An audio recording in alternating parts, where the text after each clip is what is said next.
Voilà, ça y est. Donc bonjour à toutes, bonjour à Dr Garcia. Bonjour. Euh, Aujourd'hui, nous allons parler des fausses couches récurrentes et on va essayer d'en comprendre les causes et surtout d'en explorer les solutions. Donc bienvenue à ce nouveau webinaire de la plateforme Mes réponses sur la fertilité.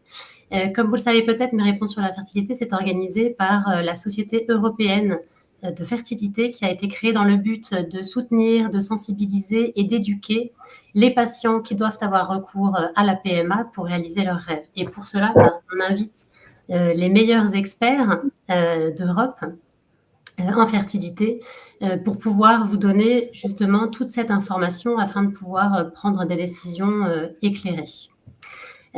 Donc moi, je suis Stéphanie Tout-le-Monde, je suis coach spécialisée en accompagnement PMA et PMA en Espagne. Et aujourd'hui, je serai juste là pour animer ce webinaire, mais nous comptons surtout sur la présence de la docteure Garcia de Miguel, qui est directrice médicale de la clinique Tambre à Barcelone, non, à Madrid. C'est moi qui suis à Barcelone. Bienvenue, docteur. Merci de nous avoir invités.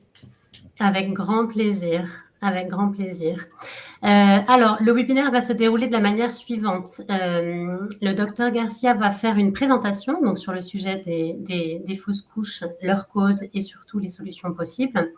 Pendant la présentation, moi, je vais noter les questions. Donc, n'hésitez pas à mettre des questions dans le chat en bas à droite.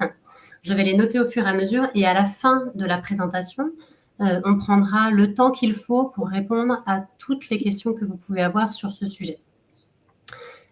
Ou toutes les questions que vous pouvez avoir en général pour la docteure Garcia de Miguel. Donc vous pouvez noter vos questions dans le chat. Soyez rassurés parce que votre anonymat est garanti à tout moment. Et on prendra donc un moment pour répondre aux questions à la fin de la présentation. Et n'oubliez pas aussi que le webinaire sera disponible en replay à partir de demain sur la page Mes réponses sur la fertilité. Voilà, du coup, je vais éteindre mon micro et ma caméra et je vais laisser la place au docteur Garcia de Miguel pour parler de ce sujet. Merci. Merci beaucoup.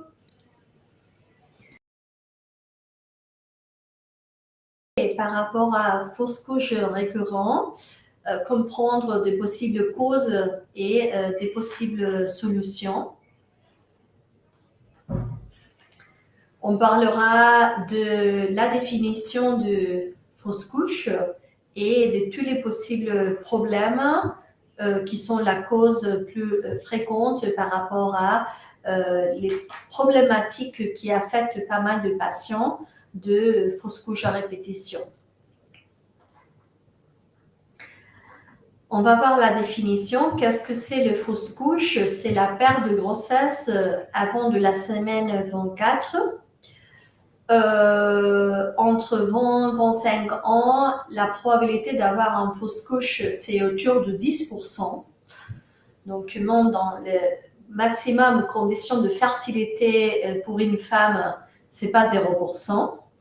Mais à partir de 35%, la probabilité commence à être supérieure, commence à avoir une 20% en moyenne. C'est la raison par laquelle on dit en général à la population se trouve autour de 25%, si on parle statistiquement sans âge. Mais c'est vrai qu'à partir de 40 ans, s'il n'y a pas une étude génétique des embryons, ça va monter jusqu'à 50% et à plus de 40 ans, 42, 43, ça sera 70%. Nous avons différentes définitions pour la fausse couche à répétition. Nous avons la OMS, la Société mondiale, qui parle d'avoir minimum 3 fausses couches consécutives avant de la semaine 20. Et nous avons la Société américaine de reproduction et médecine, qui c'est donc minimum de fausses couches consécutives au lieu de 3. En général, les fausses couches à répétition affecte autour de 100% de couples en âge de procréation. Et voilà, en fonction de quel cas, s'il y a donc des problématiques de base, s'il y a donc un âge avancé, ces pourcentages peuvent être toujours supérieurs. Il y a aussi la considération de chaque implantation, mais que ce n'est pas le même que fausse couche à répétition. Mais voilà, il y a pas mal de patients qui réalisent la PMA qui ont en général échec d'implantation ou fausse couche à répétition. Pour les expertes, c'est donc assez similaire les possibles problématiques, mais très important, pas considérer échec d'implantation si c'est un cycle de FIV sans diagnostic préimplantatoire après les 40 ans, ou s'il y a des présences de maladies comme endométriose, s'il y a des maladies comme fibrome ou polype. Si les transferts de l'embryon n'étaient pas de bonne qualité, ou s'il y avait des problèmes endométriales. Ce sont des possibles causes qui, alors, on devra exclure l'échec implantation. Alors, rappelez que le cycle de FIV sans diagnostic préimplantatoire à partir de 40 ans, maladies comme endométriose, hydrosalpinx, fibrome, polype, embryon de faible qualité ou un problème à l'endomètre comme un problème de la muqueuse, de l'épaisseur, ne seront pas considérés comme échec implantatoire. On va parler des possibles causes de fausse couche à répétition. Premièrement, on va se concentrer sur les possibles altérations de coagulation. Il y a des patients qui ont des altérations génétiques ou acquièrent de problèmes de coagulation, mais que jusqu'au moment de la fertilité, de la grossesse, ils n'arrivent pas à comprendre, à savoir, parce qu'il n'y a pas des autres symptômes cliniques, qu'ils ont un problème à la coagulation. Si on parle de thrombophilie, ça peut être une altération du facteur 5 Leiden, facteur de la prothrombine, facteur de la méthyltétrahydrofolate réductase qui affecte aussi le métabolisme de l'acide folique, mutation du facteur 12, aussi un possible déficit de protéines C ou S qui affecte aussi à la coagulation, déficit de la thrombine 3. Toutes ces altérations seront étudiées par une prise de sang et ils seront traités avec l'utilisation lors de traitements suivants, grossesse suivante, l'aspirine et l'héparine avec les dosages que les hématologues nous conseillent. Il y a aussi des altérations au niveau immunologie. Il y a une très forte altération générale pour toute la société que c'est donc l'altération thyroïdienne. Donc, il y a pas mal de patients qui ont des anticorps antithyroïdiennes positifs. Normalement, si l'altération, c'est juste anticorps antithyroïdienne, il n'y aura pas de traitement, mais s'il y a aussi une altération sur la TSH, l'hormone du fonctionnement de la thyroïde, on va rajouter le médicament de lévothyroxine, soit Euthyrox, lévothyrox, différents noms commerciaux, pour maximiser les bons fonctionnements de l'héparine, de la thyroïde. Il y a aussi des autres altérations immunologiques comme le syndrome antiphospholipide qui correspond aussi avec donc, la présence de différents anticorps comme les anticorps antinucléaires, comme les anticorps anticardiolipants, anti-bêta-2 glycoprotéines, l'anticoagulant lupique. Et voilà, aussi, pas juste avec cet examen par prise de sang, mais aussi avec donc la confirmation par la symptomatologie, par les effets, soit de fausse couche ou de thrombose. Le même, on va le traiter avec aspirine, héparine, et en fonction de quel cas, on pourra aussi rajouter des autres médicaments comme l'hydroxychloroquine dans le cas du syndrome antiphospholipide sévère. Qu'est-ce que c'est aussi un autre problème d'altération immunologique, de l'altération par natural killer? Les natural killers sont des cellules que nous avons dans notre système immunologique qui nous arrivent à défendre par rapport à des autres infections de l'extérieur. Quand nous avons une grossesse, quand nous avons une implantation, cette cellule natural killer, s'ils sont très élevés dans le sein, dans l'utérus, ça peut donc aussi nous donner des pertes de fœtus et des échecs à implantation. Donc, dans les cas où on confirme altération de natural killer avec donc la présence de problèmes au niveau donc de fausses couches avec des embryons de bonne qualité, on pourra donc faire une immunothérapie, une immunomodulation comme corticoïdes, gamma-globuline, intralipides. Ça sera toujours à voir en fonction de chaque cas. Un autre possible altération immunologique qui peut nous donner donc perte fétale, c'est l'altération entre le KIR de la maman, de la disons femme qui est enceinte, et de l'HLA de l'embryon. Ça peut aussi nous donner des problèmes, pas juste à l'implantation et des fausses couches, mais aussi des problèmes pendant la grossesse, comme une donc, altération au niveau de la prééclampsie. Alors, dans le cas où la femme enceinte a une KIR AA, a plus de risques pour avoir ce type de problème. En fonction de ce type de problème, on devra donc sélectionner des traitements pour la immunomodulation et aussi on devra voir par rapport à les traitements par exemple de don de gamètes, don de voule, don de sperme, là donc meilleure sélection de ces gamètes aussi immunologiquement. La maladie cœliaque, c'est donc une autre possible altération immunologique qui de aussi risque de fausses couches ou des échecs d'implantation. Il y a des femmes qui jusqu'à l'âge adulte, quand elles tombent enceintes, qui ne savent pas qu'elles ont donc la maladie cœliaque.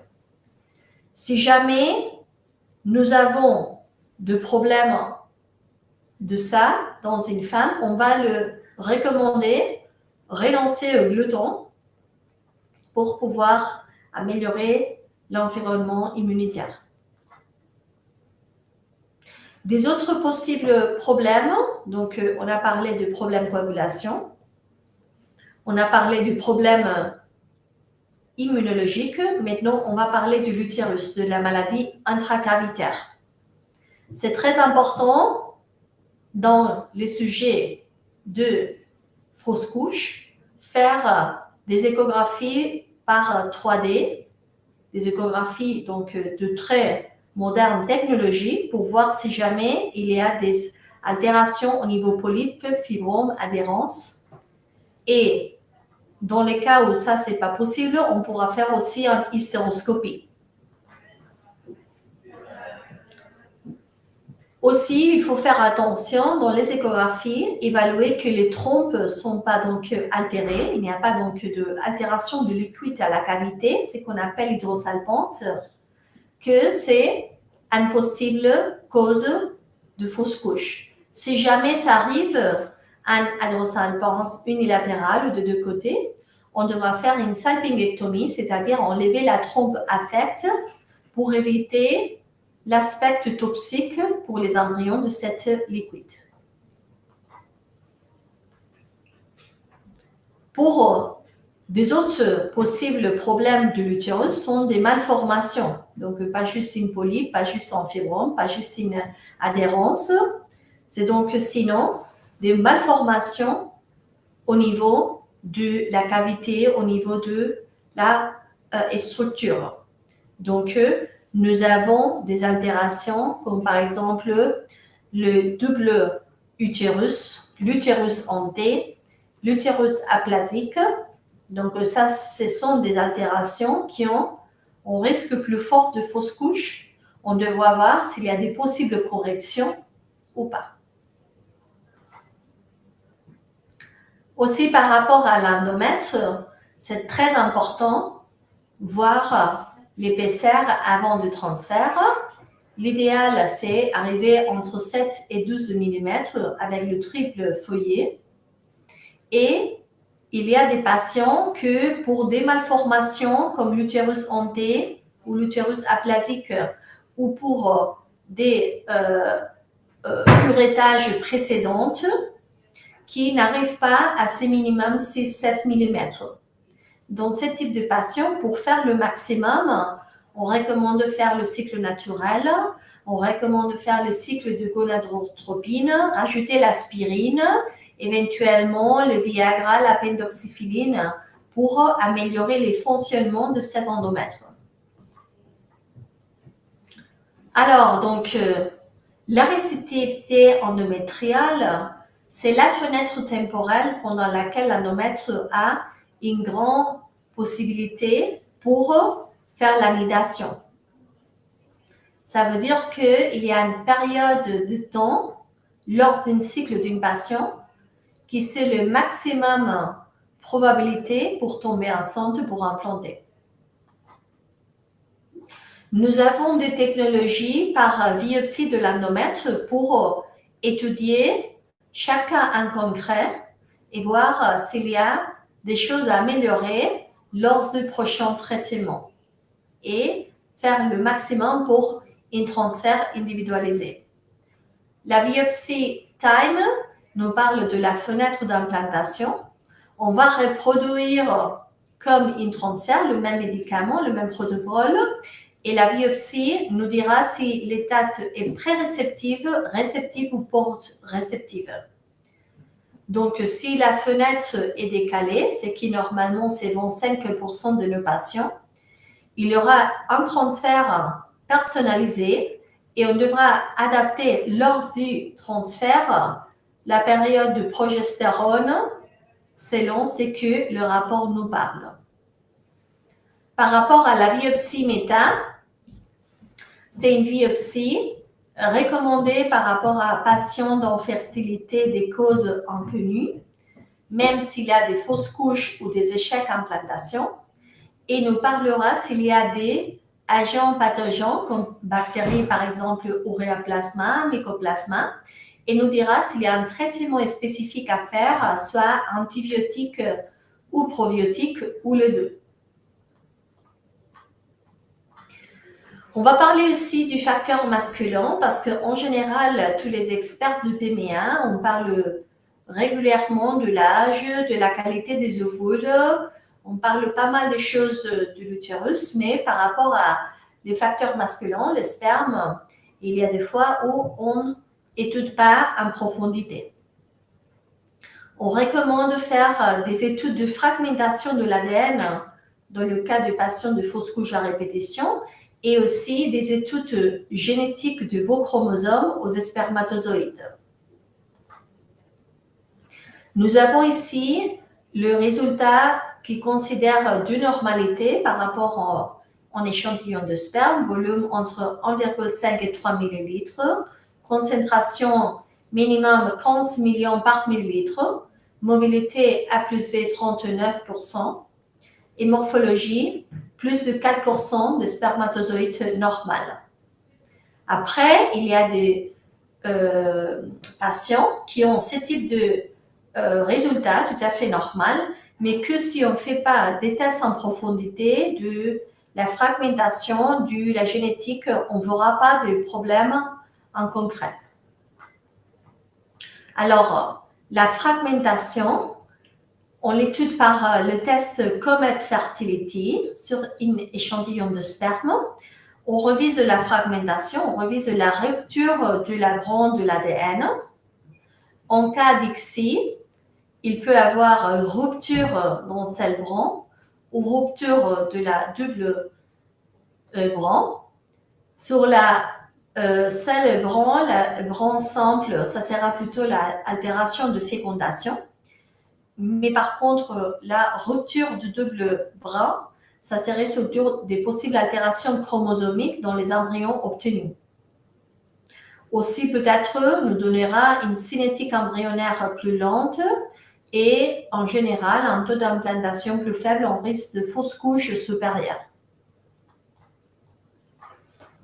Aussi, ce n'est pas juste la fragmentation, mais aussi la génétique de vos spermatozoïdes. Même si nous avons un karyotype tout à fait normal, il peut avoir des altérations chromosomiques dans une autre étape sur la création de spermatozoïdes et exceptionnellement, alors, on peut avoir du karyotype normal avec des spermatozoïdes avec une fiche altérée, avec une probabilité d'altération chromosomique plus forte et donc pouvoir créer des embryons avec une altération plus forte. Ici, nous avons l'évolution embryonnaire d'une zygote, c'est-à-dire l'ovule fécondé, l'embryo à J3, l'embryo à l'état du à J4 et après le blastocyste qui arrive normalement à J5 puis J6.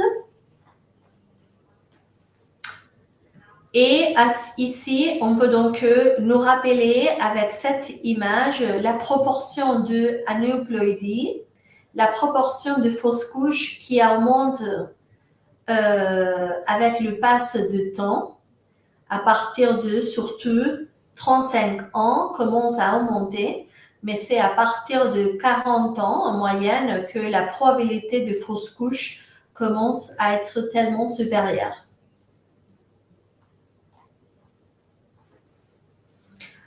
Alors, on doit donc nous rappeler que les fausses couches à répétition, les échecs en implantation sont une grande préoccupation, un grand stress pour nos patients de fertilité.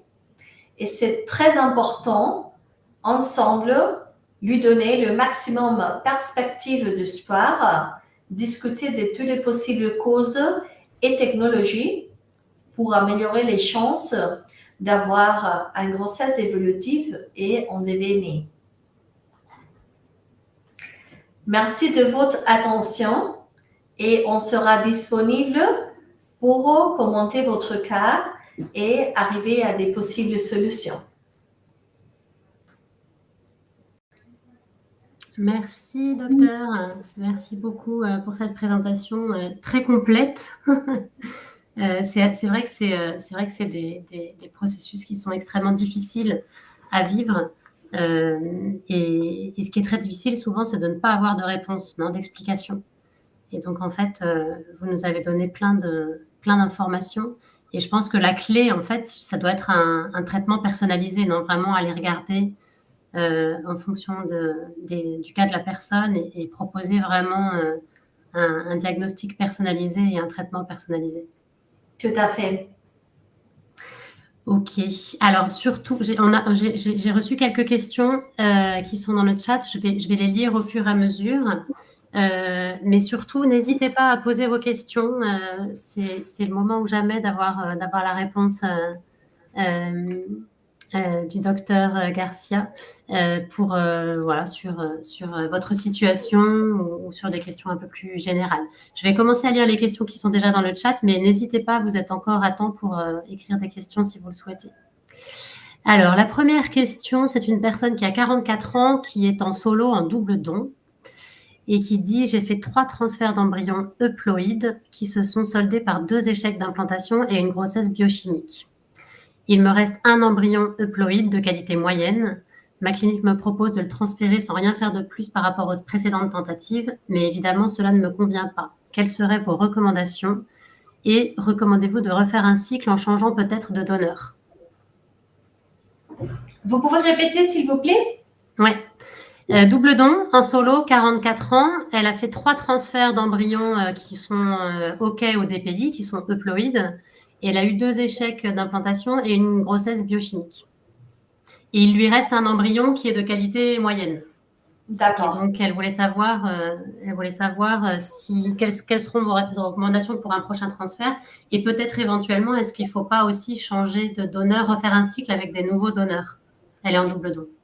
Alors, très important avant d'une, disons, prochaine transfert, si on veut nous rassurer le maximum, je recommande d'étudier donc tout l'aspect de coagulation, tout l'aspect immunologique pour voir si éventuellement il y a un KIR AA et on doit faire une immunomodulation. Aussi faire une échographie 3D ou une hystéroscopie pour exclure soit que ce soit du côté endomètre, échographie, etc. pour améliorer aussi les côtés utérus. Et si jamais il y a un problème du KIR, c'est-à-dire la compatibilité de KIR AA, alors potentiellement transférer ces derniers embryons avec donc de immunomodulation. Et si jamais ça n'arrive pas à donner un bébé, sélectionner de donneurs immunologiquement. Ouais. Donc, s'il y a une altération au niveau du KIR, on peut quand même transférer cet embryon, mais avec un traitement immunomodulateur, c'est ça? Exactement. Donc, Okay. le KIR sur la société européenne et américaine, c'est pas considéré comme une case forte de fausse couche. Et donc, l'évidence scientifique nous parle que ça peut nous donner. Alors, pourquoi pas donc donner cette opportunité de tester et de réviser si ça va la peine de immunomoduler. Et dans le cas où nous avons nécessité de créer des autres embryons, alors oui, le faire avec des embryons, disons, plus voilà, compatibles avec elle. Ok. Et pour transférer ce dernier embryon avec un avec un traitement immunomodulateur, si jamais c'est une question de KIR, c'est combien de temps à peu près le traitement et au bout de combien de temps on peut considérer refaire un transfert? Alors, normalement, ça c'est donc en fonction du traitement immunomodulateur. C'est donc normalement au maximum avec 1 mois à l'avance, ça arrive. 1 mois. Avec 1 mois, exactement. Ok. Ah oui, donc ça fait pas perdre trop de... Les tests sont presque plus longs que le traitement lui-même. Exactement. Ok, d'accord. Ok, je continue à lire les questions. Ah oui, quelle solution pour les malformations de la cavité utérine, par exemple un utérus en T? Est-ce qu'il y a des... Parce que pour tout le reste, il y a des solutions, des traitements dont vous avez parlé qui sont assez faciles à mettre en place, quoi, mais... Une très très bonne question. Mais donc normalement, il y a des gynécologues qui parlent qu'il n'y a rien à faire et il y a des autres gynécologues qui après donc voilà des échecs à répétition, fausse couche, on recommande de faire une hystéroscopie avec une métroplastie, c'est-à-dire essayer à augmenter un peu la cavité et essayer à corriger un peu cette malformation. D'accord. C'est une intervention chirurgicale ou ça se fait... Une hystéroscopie, c'est-à-dire avec donc une intervention par la voie vaginale, avec une hystéroscope, avec les caméras, et alors on essaye à amplier la cavité. D'accord. Mais directement lors de l'hystéroscopie, c'est-à-dire qu'au moment de faire le test, on peut déjà mettre en place des choses, enfin faire des... Exactement. Mais normalement, il y a des fois qu'en fonction de voilà de l'expérience de le gynécologue, que peut-être on fait une première révision pour faire la diagnostic et peut-être le deuxième pour faire donc la chirurgie, disons, de métroplastie. D'accord. Oui, ça dépend des cas. Ok. Ok. Combien de temps attendre avant de refaire un transfert après une fausse couche? Je viens de perdre mon bébé à 9 semaines après transfert d'un embryon euploïde. J'ai beaucoup de mal à m'en remettre et besoin d'avancer pour oublier. Ouais. Est-ce qu'il faut attendre les fameux 3 mois ou est-ce que... Alors, s'il y a eu un curettage, oui, c'est obligatoire d'attendre minimum de règles 3 mois pour aussi faire le maximum de voilà, reconstruction de la muqueuse de l'utérus. Mais par contre, s'il n'y a pas eu un curettage avec 1, 2 mois, ça suffit. Et c'est juste de le rassurer par échographie avant de commencer les prochains traitements qu'il y a aucun donc reste à la cavité. Ok. D'accord. Et donc, on ne considère pas avec une fausse couche qu'il faut commencer déjà à mettre un diagnostic sur tout ce que vous avez mentionné avant, les problèmes immunologiques, les modifications utérines, etc. C'est compliqué parce que voilà, la littérature scientifique parle de soit deux, soit trois fausses couches. Alors, ça peut peut-être donc aider à des patients qui tombent enceintes naturellement à la maison, qui n'ont pas donc cet effort très donc sévère psychologiquement, physiquement, financièrement. Alors, c'est vrai que chez donc la PMA où l'effort c'est extraordinaire, pourquoi pas même après en fausse couche, surtout si c'est donc en embryon testé génétiquement, en embryon de nouveau, nous rassurer. Alors, c'est toujours en équilibre entre voilà, les timings pour avoir les résultats, l'aspect financier si on doit payer extra pour cette donc test, mais c'est toujours être honnête et parler avec la femme, avec la couple, parce que si jamais on continue avec transfert sans rien faire extra, peut-être qu'il est en cause du thrombophilie, du problème de coagulation, qu'avec une prise de sang pourrait donc améliorer la réussite dans une potentiel prochain transfert. Et alors, ça donne voilà, ces frustrations si on ne le fait pas jusqu'à 3 fausses couches. Ouais. Ouais, ok. Quelles sont la fréquence, parce qu'on a parlé des différents problèmes qui peuvent être à la cause de fausses couches ou de problèmes d'implantation. Quelle est la fréquence de ces problèmes-là? C'est-à-dire que dans la plupart des cas, on considère qu'il y a un problème avec l'embryon, non, d'abord, Ouais. et après les problèmes immunologiques, utérins, l'endomètre, tout ça. Quelles sont les fréquences plus ou moins? Quel est le... Alors, 90% de fausses couches sont des altérations embryonnaires de la génétique. D'accord, ok. Donc, c'est énorme. C'est vrai que si on fait en étude génétique préimplantatoire de vos embryons, c'est pas donc en possibilité d'altération génétique parce qu'on étude 400 cellules, on n'étude pas tout l'embryon, on étude voilà, les trophoectodermes, la part de l'extérieur. Alors, exceptionnellement, on pourrait être des problèmes génétiques, mais alors, dans ces cas en concret, c'est plutôt, on doit essayer à faire le maximum d'efforts, d'exclure des autres possibles problèmes. Alors, si on enlève les problèmes de l'embryon, on dirait que 50% sont des altérations utérus, soit malformation, adénomyose, endomètre, endométrite, et l'autre 50% altération, coagulation, immunologie. D'accord. Toujours à nous rappeler que les plus forts, c'est l'altération embryonnaire génétique. Ouais. Mais quand c'est pas ça, quand c'est des embryons qui ont été testés comme le cas de cette personne, c'est à moitié des problèmes immunologiques ou à moitié des problèmes liés à l'endomètre, enfin à l'utérus. Exactement. Alors chez nous, dès que nous avons un embryon dont nous voulons tester génétiquement, qui n'implante pas ou qui a donc une fausse couche, on recommande assez donc fortement de faire des tests extra pour nous rassurer qu'est-ce qu'on peut faire pour un potentiel transfert. D'accord. Et donc les premiers tests, ça va être une hystéroscopie et une prise de sang, quoi, c'est ça? Alors c'est une prise de sang pour étudier tout l'aspect coagulation immunologie, en hystéroscopie ou écho 3D et en biopsie de l'endomètre pour exclure des altérations aussi endométriales. D'accord.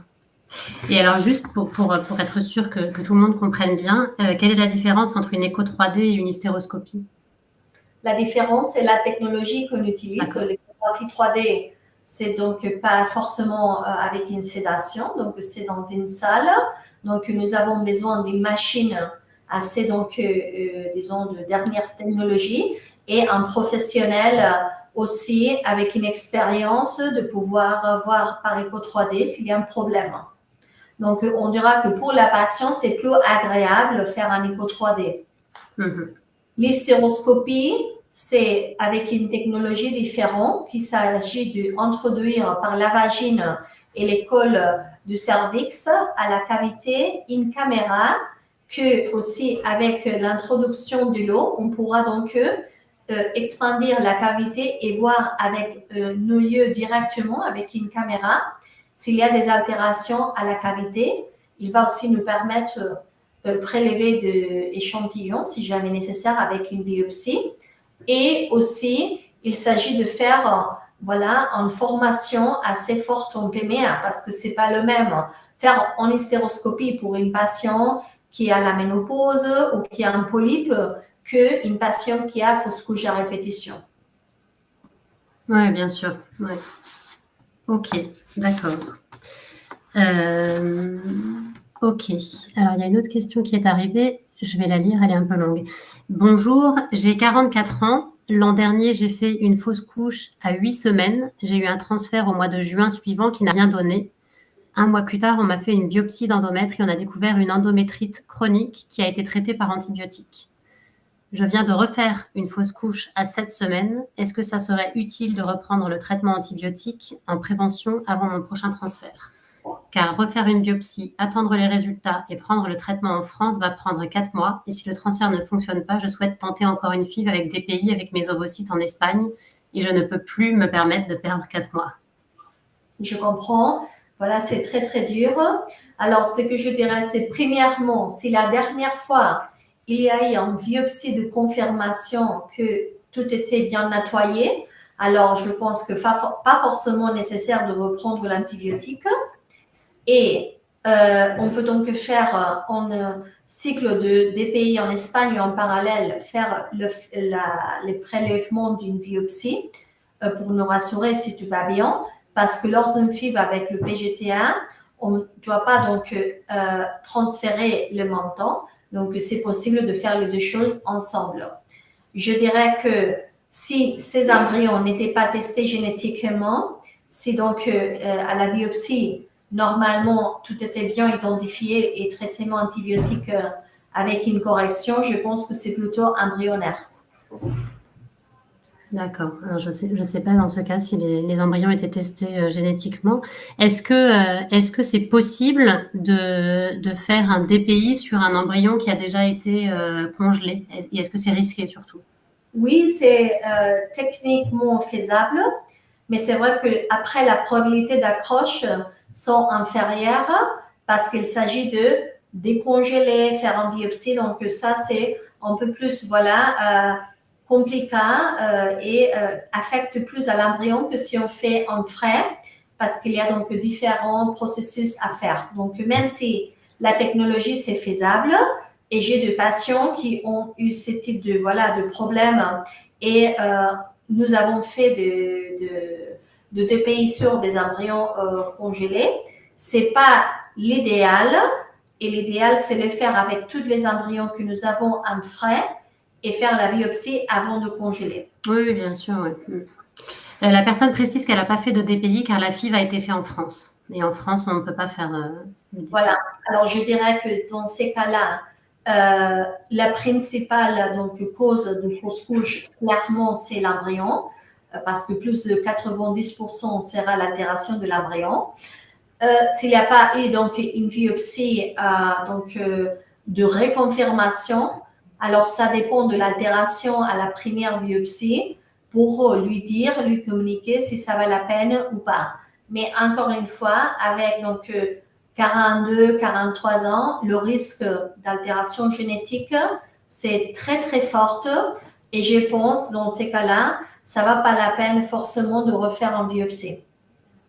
Ouais, il vaut mieux partir direct en Espagne et faire une FIV avec un DPI, quoi. Exactement. Alors, lors du FIV, de la ponction, on pourra alors prélever l'endomètre dans le corps avec la sédation pour faire un autre biopsie. Ok. D'accord. J'attends un petit peu parce que je vois que quelqu'un est en train d'écrire. Je pense que c'est soit une autre question. Je connais les risques, nous cherchons à écarter les autres problèmes dans le contexte français qui ne permet pas le DPI. Oui, bien sûr. Ouais. Exactement. Voilà, c'est la question légale, c'est que nous avons. Et alors, je pense que pourquoi pas, voilà, transférer ces derniers embryons et crosser les doigts que ça implante. Ouais. Ok, merci. Je sais si la réponse est suffisante. Sinon, n'hésitez pas à réécrire. On va juste attendre un tout petit moment pour voir s'il y a d'autres questions. J'en ai pas reçu d'autres, moi, de mon côté.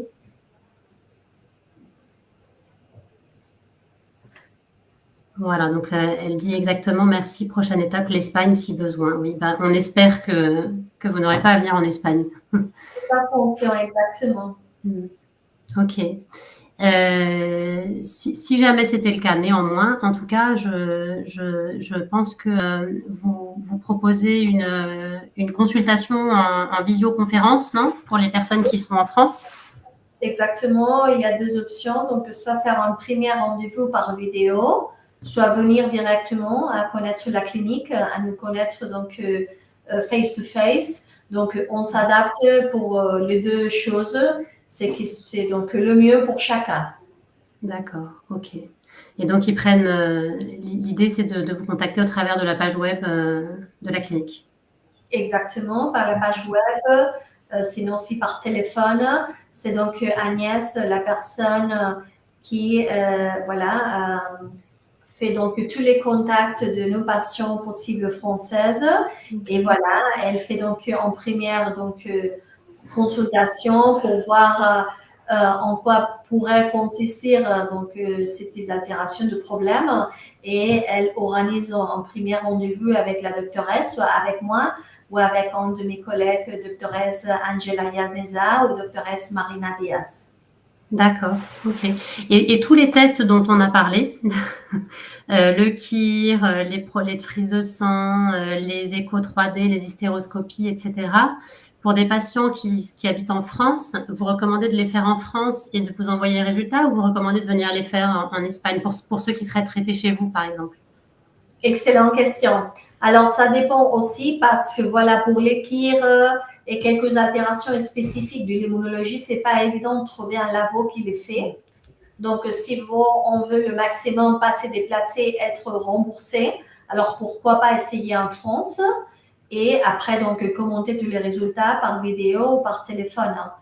Après, il y a des patients qui disent, écoutez, pour moi, c'est pas évident, trouver un gynécologue, le laboratoire, j'organise en journée et on fait tout, voilà, biopsie, échographie, prise de sang.